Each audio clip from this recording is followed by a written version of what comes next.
एक दिन शेरू जंगल में खेलता हुआ चला जाता है। उसने सुना था कि जंगल के अंदर एक खजाना छुपा है, लेकिन इस खजाने तक पहुंचने के लिए पहले कुछ मुश्किलात का सामना करना होगा।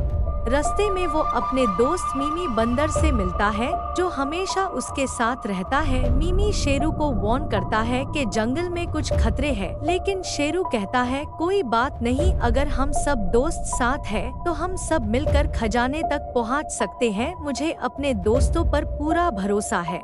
शेरू, मिमी और उनके दोस्त छोटू और रानी मिलकर खजाने की तलाश में निकलते हैं। उन्हें जंगल की छोटी छोटी मुश्किलात का सामना करना पड़ता है, लेकिन वो मिलकर सब कुछ कर लेते हैं।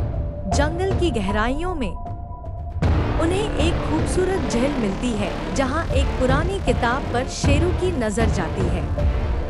उसमें लिखा होता है, खजाना सिर्फ ऐसे लोगों को मिलेगा जो दोस्ती और ईमानदारी से भरे हैं। शेरू समझ जाता है कि असली खजाना दोस्ती और साथ है। दोस्ती और ईमानदारी ही असल खजाना है, जो हर मुश्किल को आसान बना देते हैं। और फिर सब दोस्त खुश होते हैं और वापस अपने घर की तरफ चल देते हैं। Please like my video and subscribe the channel and press bell icon.